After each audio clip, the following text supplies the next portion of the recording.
Don, would you mind getting that door? Good evening, everybody. This is our class on Luke. We're in chapter 14 tonight. Reading assignments are going around, just like the flu. But the reading assignment's a whole lot more fun. So, how many are left? Where are they? They're not all disseminated yet, are they? Oh, well, hey, whatever. I'm just glad to have readers. Wilma, how's your son-in-law? No? I was not in here for the prayer, so I didn't even know if there was a card turned in for him. Okay.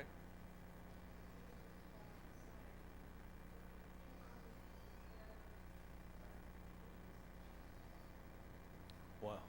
Okay. What's his name again?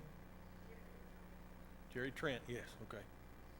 Well, while we're getting ready to start class, let's have a prayer for Jerry. Yes.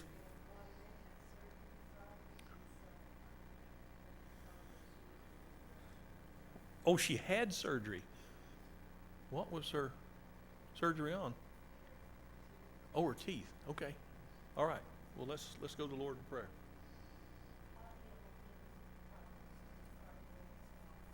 What's that now? Oh, autoimmune? I'm going to write that down.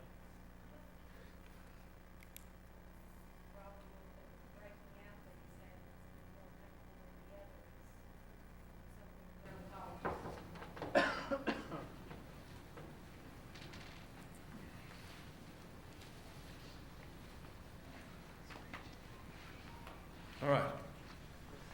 Let's go ahead and have prayer together then.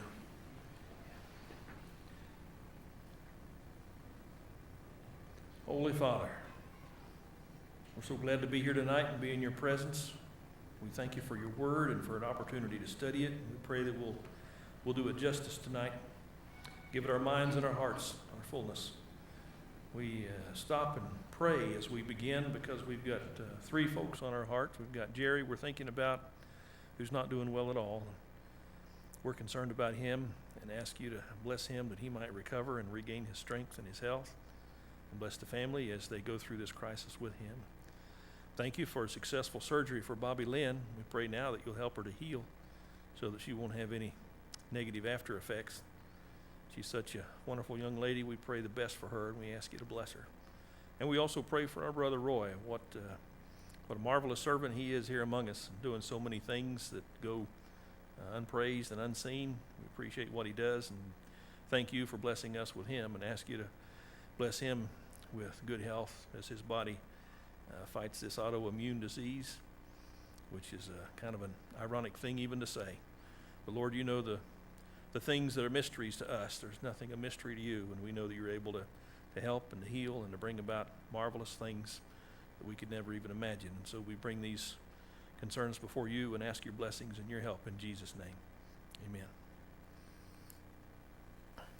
Isn't it great to be able to pray?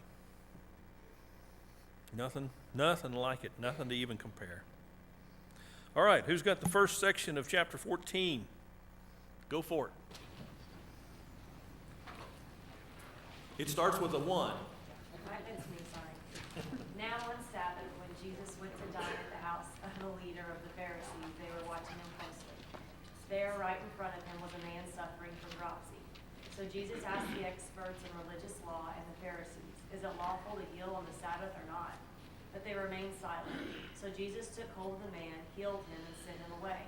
Then he said to them, "Which of you, if you have a son or an ox that has fallen into a well on a Sabbath day, will not immediately pull him out?"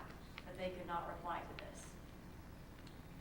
And he began speaking a parable to the invited guests when he noticed how they had been picking out the places of honor at the table, saying to them, "When you are invited by someone to a wedding feast, do not take the place of honor, for someone more distinguished than you may have been invited by him.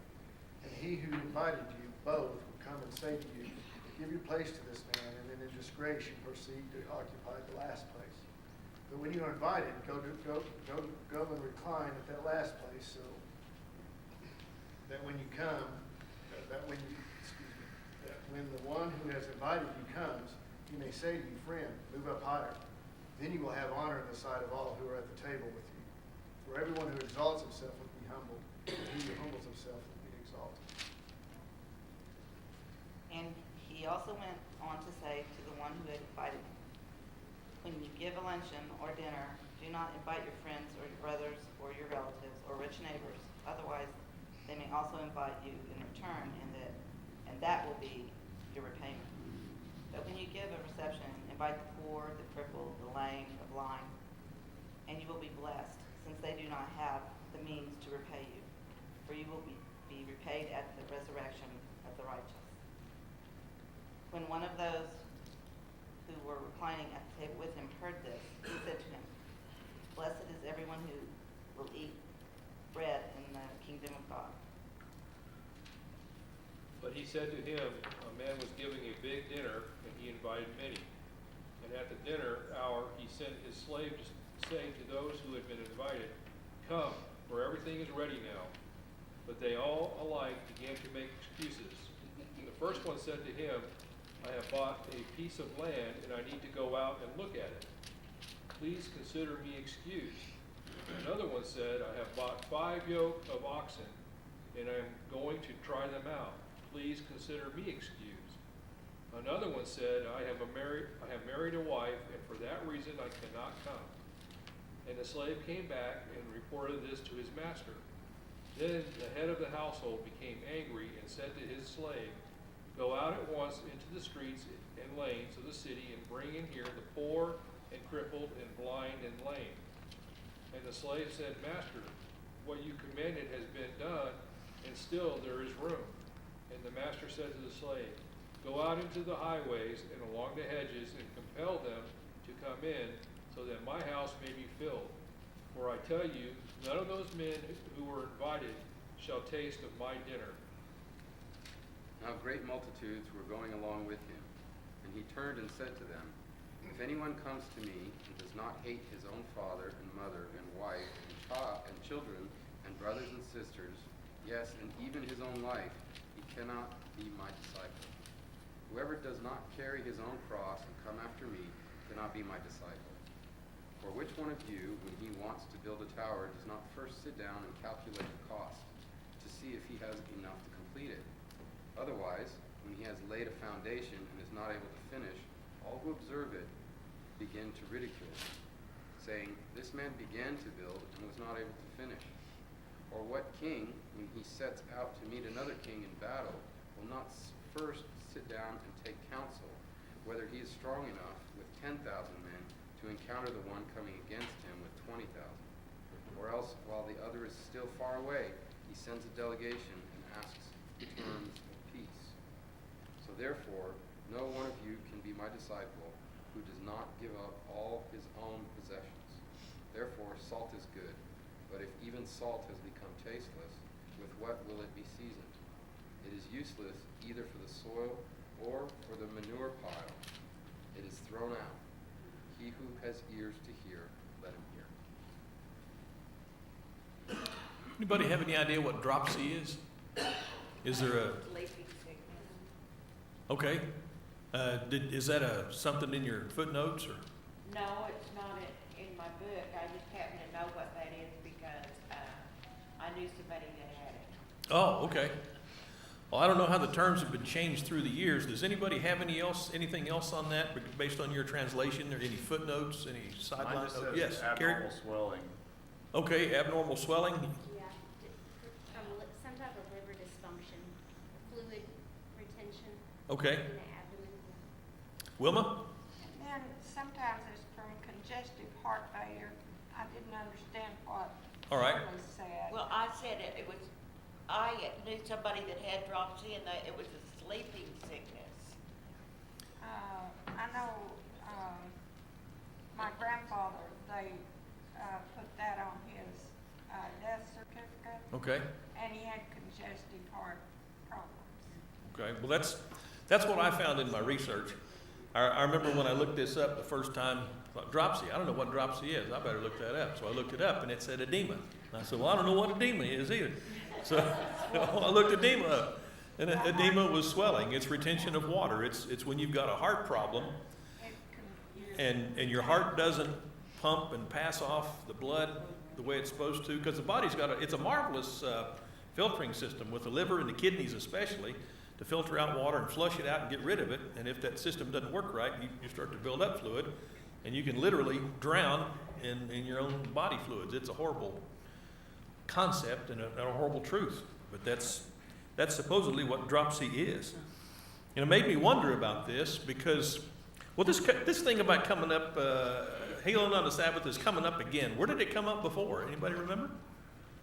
Remember last week, chapter 13? As we started chapter 13, what was the issue?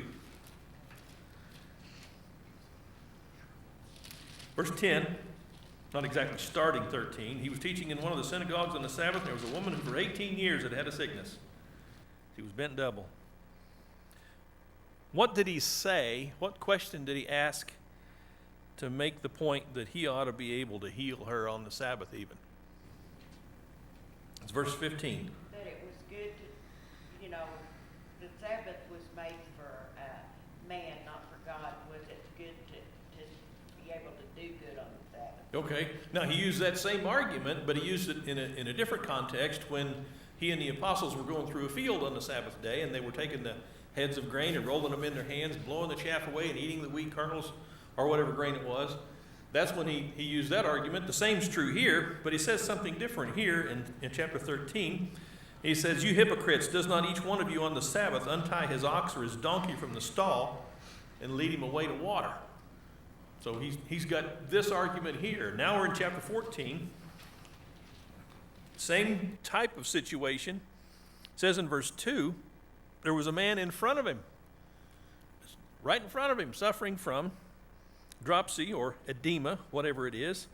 And if it is edema, it's interesting to me in this case what he reasons with them to help this guy out. Look at verse 5.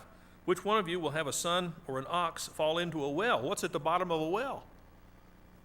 Water. It's like, got an issue with water. You got to get them out of the well because they might drown in that well. Well, this guy's drowning in his own fluids. If there's a relationship there, I don't know, but it seems like a good possibility.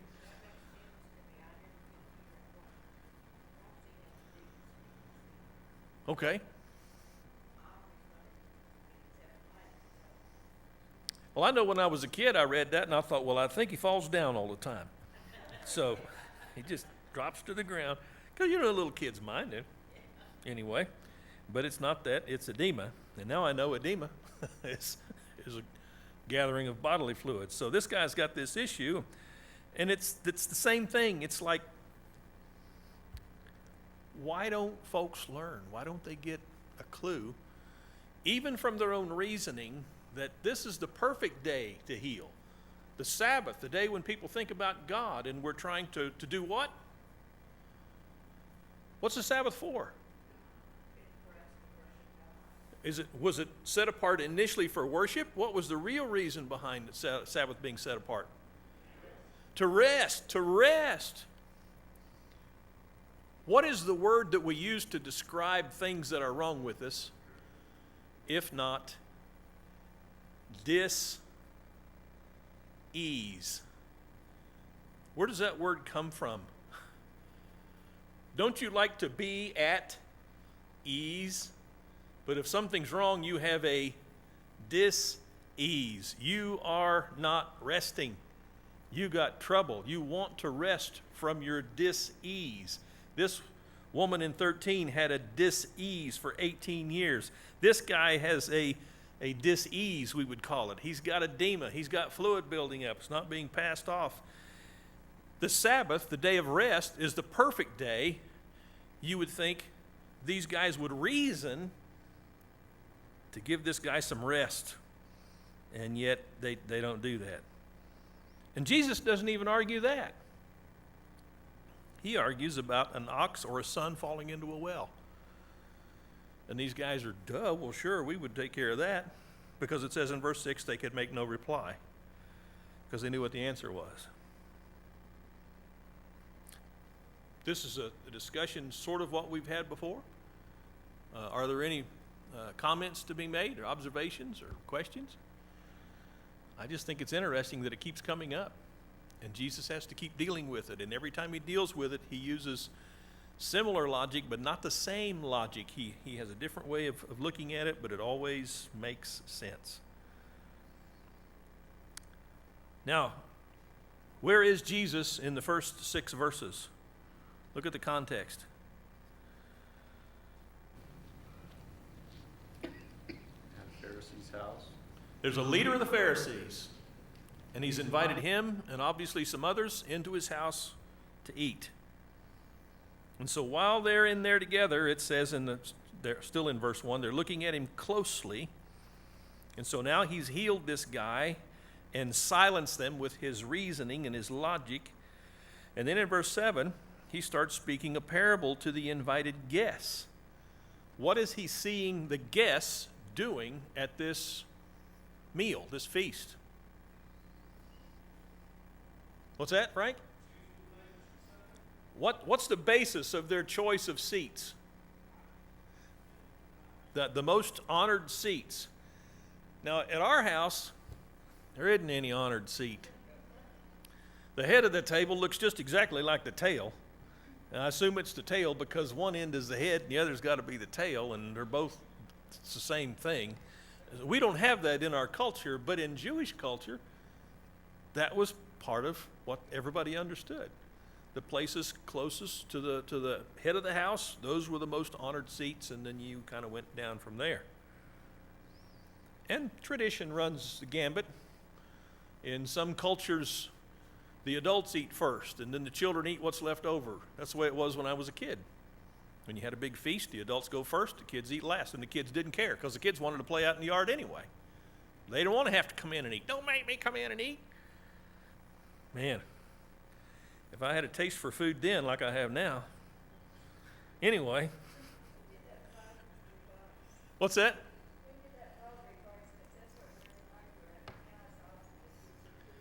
Yeah, it is the opposite now. Now we send the kids in there first. And it's not bad, it's not wrong, it's just different. And this was the way it was there. You sat down to eat, the most honored places were closest to the giver of the feast. The kids are louder now, so you want to get them in first and get them out? Okay, that's what it is. Mostly today, you could just let them play their video games and they just zombie out you wouldn't have to feed them anything. Just, Don?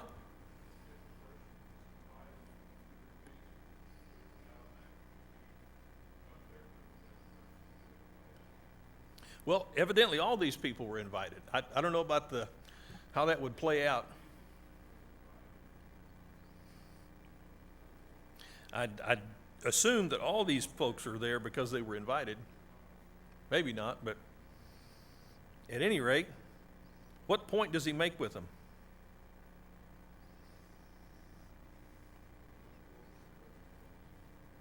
Don't go for first place.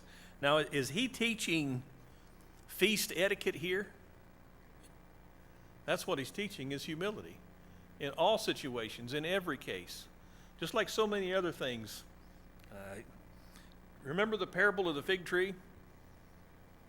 How many years did the owner come and see the fig tree without bearing fruit? It was 3 years. Didn't do it for 3 years. And he comes and he says, I'm going to cut that thing down. What does the gardener say? One more year, just one more year. Let me put some more fertilizer on it, see if I can get this thing. Then you know people like that. They don't want to do away with anything. They want to try to make everything work.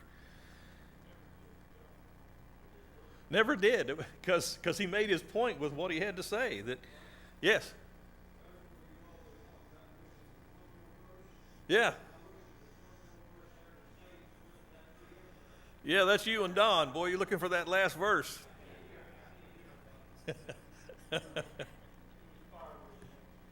It was what, firewood the next year? Maybe so, but I don't even know if fig trees make good firewood. Yeah? Well, it probably wouldn't have come back up and produced anything then either. Who knows?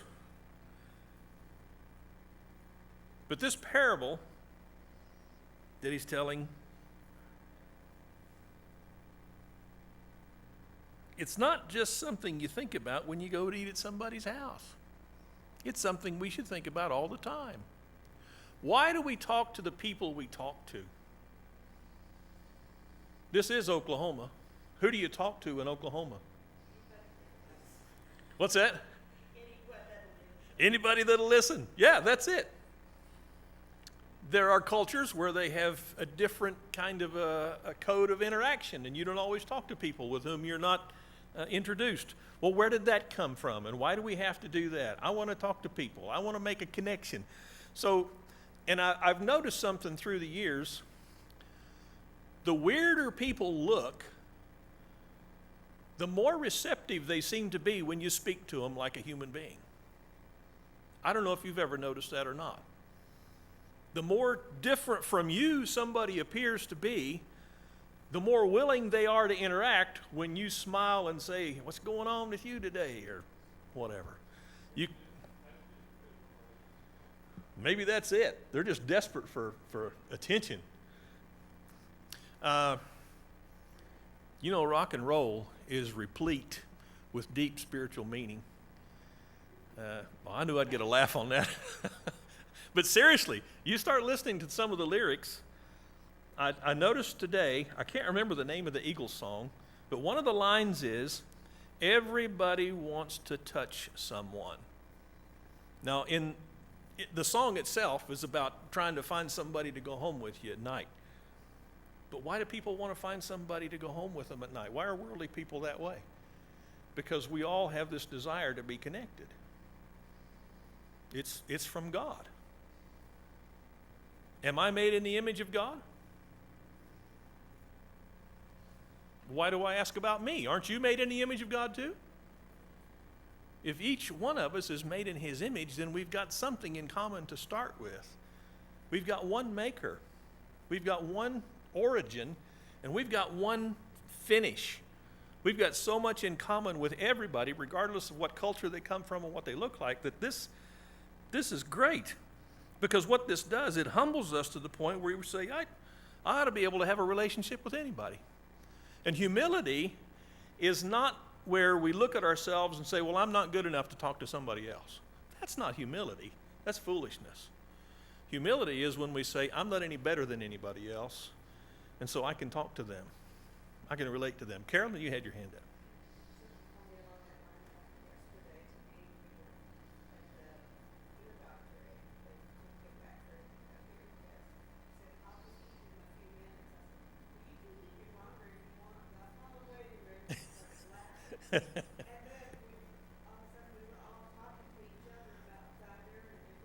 Yeah.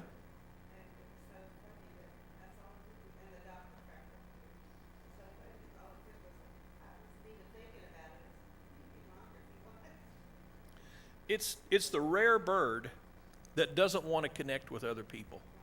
Almost everybody does. And when you give them an opportunity, they will.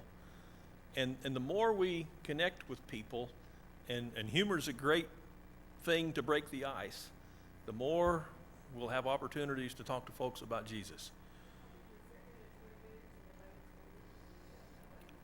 Yeah. And you can do that in Oklahoma probably as easier than you can do it anywhere else. There are some places where it might not work so well, but here you can do it. Kathy?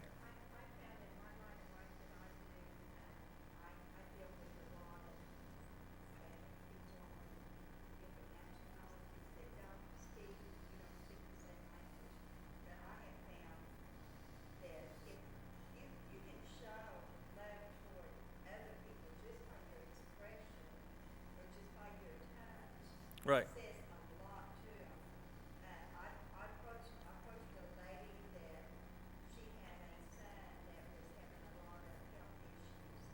And which David, he knows, I never meet a stranger. I love people. I don't care who they are, fat, skinny, what nationality, whatever, and I'm a hugger. See, why does she have to say fat and skinny? I don't understand. But when I approached this lady, because, I seen her son having so many difficulties, I thought, how can I translate to her that I have something that would help him? And oh my goodness, when I went out to her, I just touched her and did some hand motions to her, and she was so excited about it. She was going everywhere trying to find somebody that spoke both language. so she could get them to translate what I was saying. But that showed me, it don't matter who we are or where we come from. Everybody wants to be loved and everybody wants attention, and we sometimes may not always realize that our actions has such an influence on people, but it does. I've learned that in the last 3 years of my life, probably more so than ever. And, everybody out there just wants to be loved. And Wouldn't you like to be able to teach these things to kids that are 6, 7, 8 years old? I mean, just don't be afraid. I think that's what a lot of it is, because when you think about this context, you go into a feast and you think, well, I don't want to be humbled. I want to be exalted. I'm afraid of being down at the foot of the table, so I'm going to push myself up as far as I can. And Jesus is saying, no, don't do that. You go sit yourself. You humble yourself. And if you humble yourself, what's most likely to happen according to what Jesus says? You'll be moved up. And even if you're not moved up, at least what's not happening? You're not being moved down, because you started yourself at the bottom. And there's something about this, and I talk to couples about this, especially in marriage counseling. If you humble yourself, you're giving God the opportunity to advance you, to lift you up and bring you up. And that's exactly what Paul says God did with his son Jesus in the 2nd chapter of Ephesians. Talks about Jesus humbling himself even to the death of the cross, and God's highly exalted him and given him a name above every name. That's our pattern, and that's what Jesus is teaching us here. Carrie?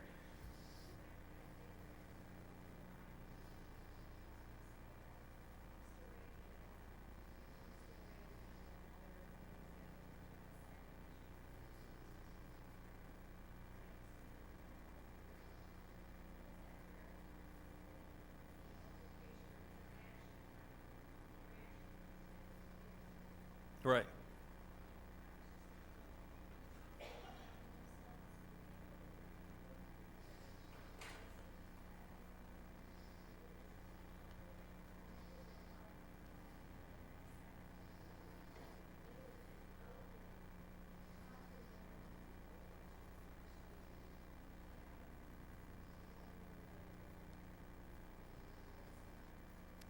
Yes.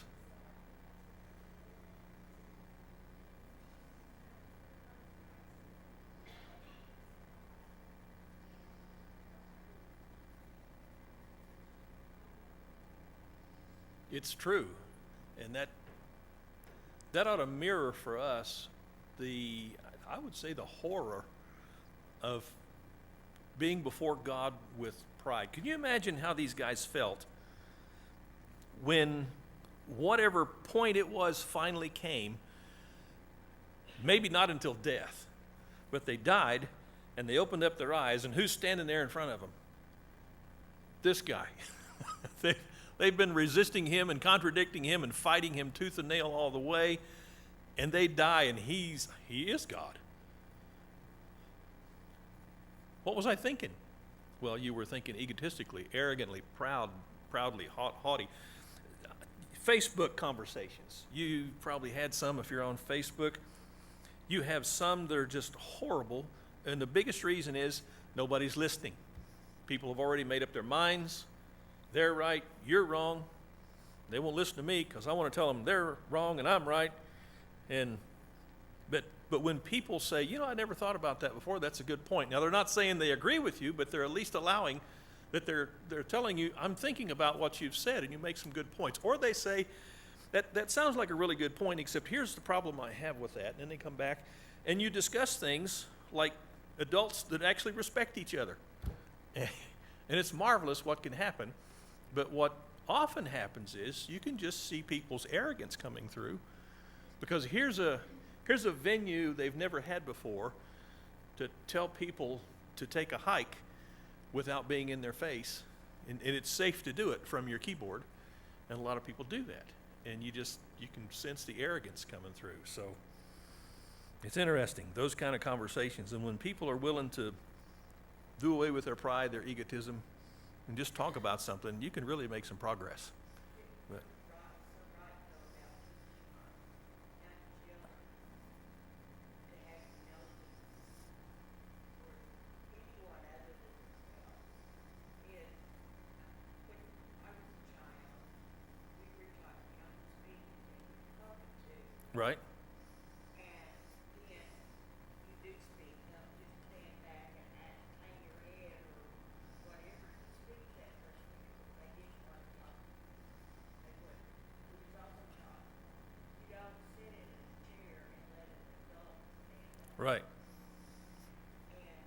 You rise up when an older person comes in the room. You stand up. That's what we taught our kids, and our son got that down pretty good. He is a very humble person with humility, and I'm very proud of that because he listened to what we had to say. He did a good job. Jesus is trying to instill that. And it's not done yet. Look at verse 12. He went on to say to the one who had invited him. Now, this is the guy that had invited him. When you give a luncheon or a dinner, don't invite your friends or your brothers or your relatives or your rich neighbors or otherwise. They may also invite you in return, and that will be your payment. So who does he say to invite?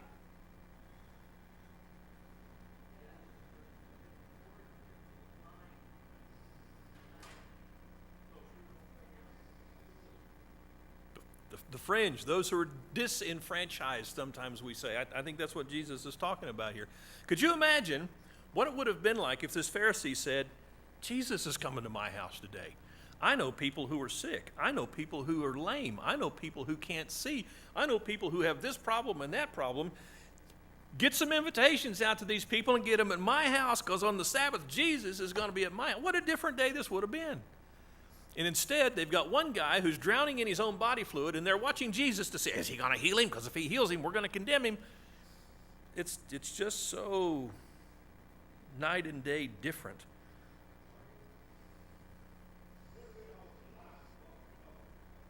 We're good at off the line. Okay.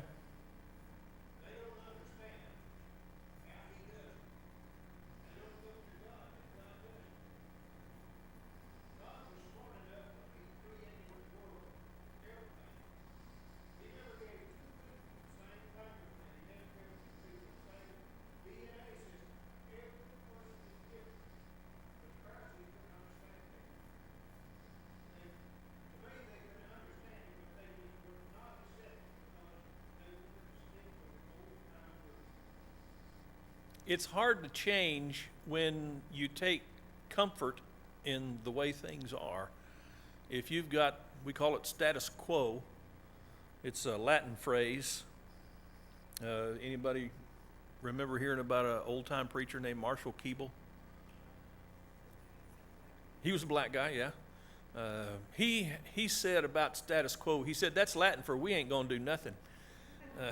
That's a pretty good description of status quo, because everything is the way we want it and we don't want it to change. And these guys think they've got the Sabbath all figured out, and Jesus comes in and says, hey, you know what? You can do good on the Sabbath. Oh, no, you can't. Well, now, which sounds more like God? To do good on the Sabbath or not? If they knew about God, they would have recognized, yeah, do good on the Sabbath. Invite people in here who can't repay me, but who would benefit from being around Jesus. And instead, this guy does what our tendency is to do, is to invite the people that we know and we like and we're comfortable with. Now, here's a lesson for us. Sunday morning worship. The closing prayer is said. What are we going to do? We're going to run out and get home to get our roast beef, right? Well, we might do that. What would happen if somebody came here to visit and everybody in here who was a regular member here on a normal basis said to themselves, you know what, I'm going to look around. Anybody I see I don't know, I'm going to go introduce myself today to them because I don't know them. Now, fear can come in and say, yeah, but what if they say they've been a member here and I should know them by now? Well, I'd be embarrassed, so I'm not going to do it. No, that's a coward's way.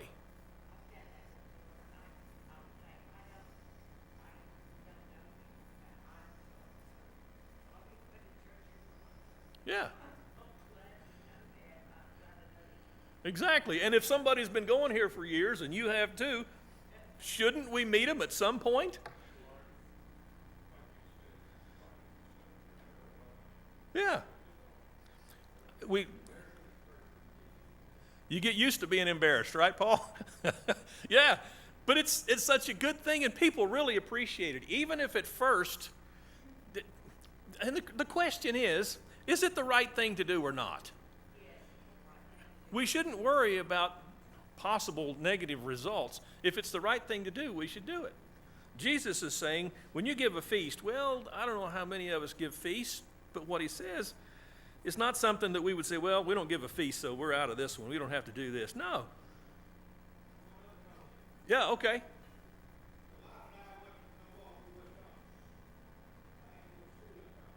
Did you meet Laverne and Shirley? Oh, okay. He's fast.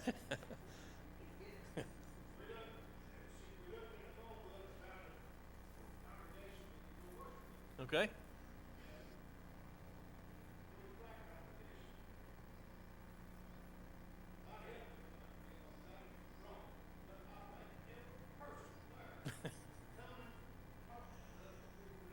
Well, how did they know you were visitors?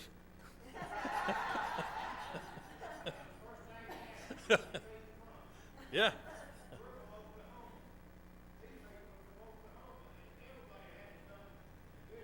Isn't that neat? Well, how about that?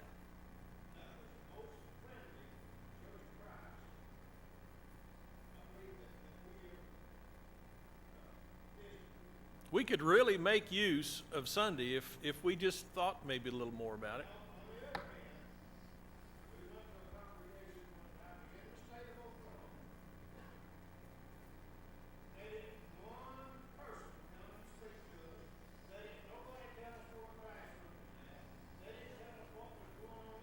Hmm.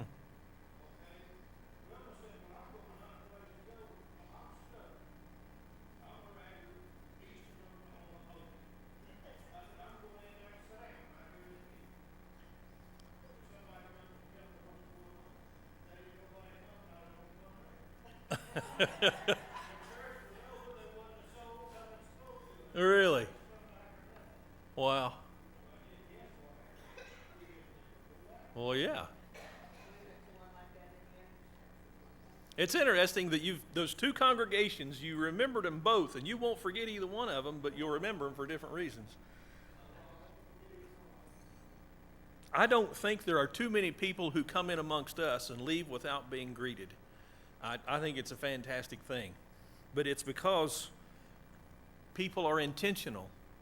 They're following the pattern that I think Jesus is setting for us here, that you don't just visit with people you know and you're comfortable with, but you pay attention to those who might be out of your normal sphere of fellowship and influence. You think outside the box, as we say these days. This is Jesus, and it takes courage to do this. Now, it says in verse 14, if you do this, if you invite those that can't pay you back, you're going to be blessed, since they do not have the means to repay you, for you will be repaid when? At the resurrection of the righteous.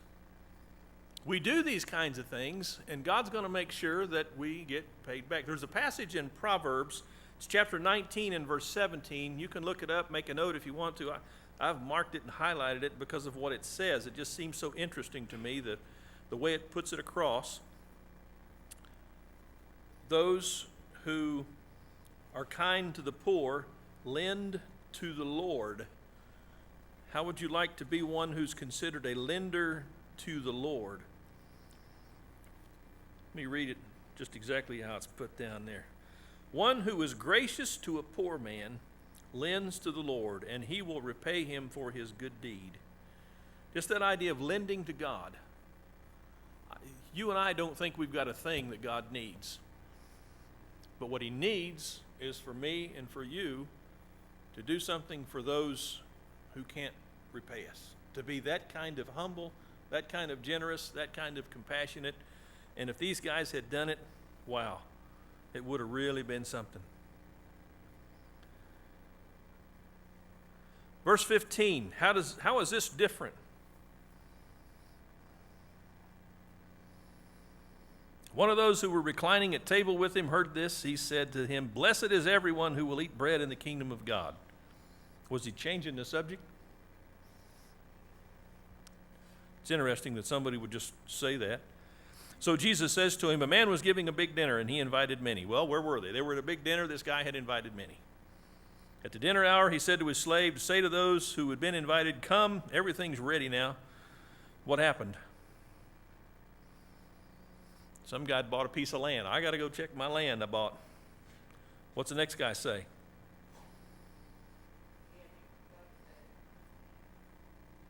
I got 5 yoke of oxen. Yeah. Next guy says, I've married a wife. And I think, well, you ought to ask that wife. She'd probably say, yeah, let's go. I won't have to cook. Yeah. No. Really. Got this feast, and everybody's got an excuse why they're not going to come. So what does he do? He goes out into the highways and the hedges, and he compels them to come in so that his house may be filled. And he says in verse 24, none of those who were invited shall taste of my dinner. What's he talking about? What is this parable about, this story? What's the alongside?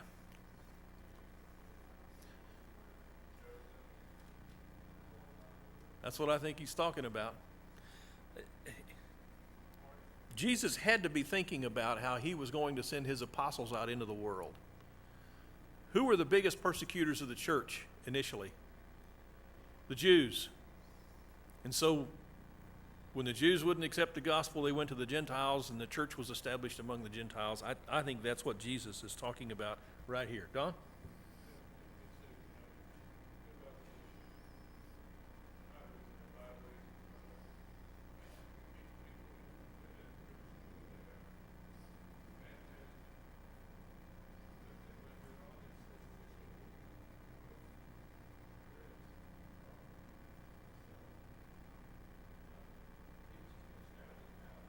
Right.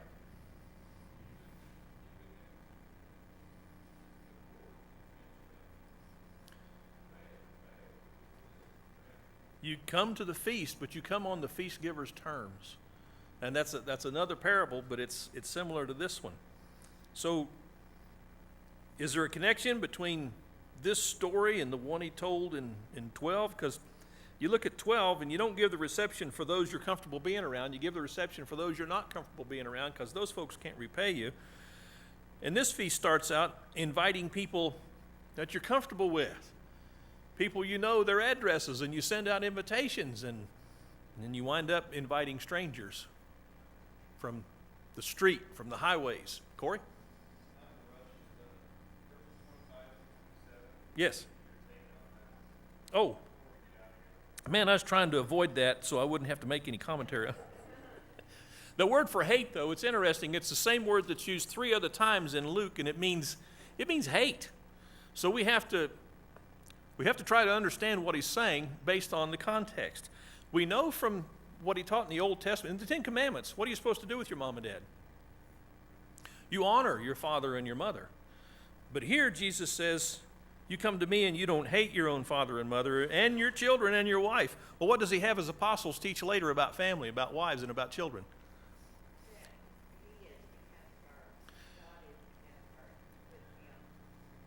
Right. You don't hate them, let God first, let them second. Right. That's what I think where I think he's going with this, because prior to this, the lesson from God has always been love your family. After this, it's going to be love your family. But in this case, he's talking about a relationship with your parents that is so different from the one you have with God that people would look at it and say it's hatred. It's such a dichotomy of our allegiance to our family or our allegiance to God. And that's what the Jews were facing, because they would even be thrown out of the temple if they confessed that Jesus was the Lord. Don? Oh, they would be thrown out.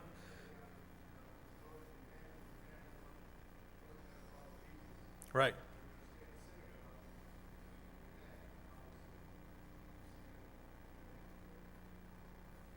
Have there been any bells? Oh, okay. And he's got his finger ready. I can see it back there. So, thank you, Corey, for bringing this up, because I did want to get down to this, and we often don't. Is that enough, or was there more to that you wanted? Okay, all right. Thank you all for being in here and for the comments and questions. They're great.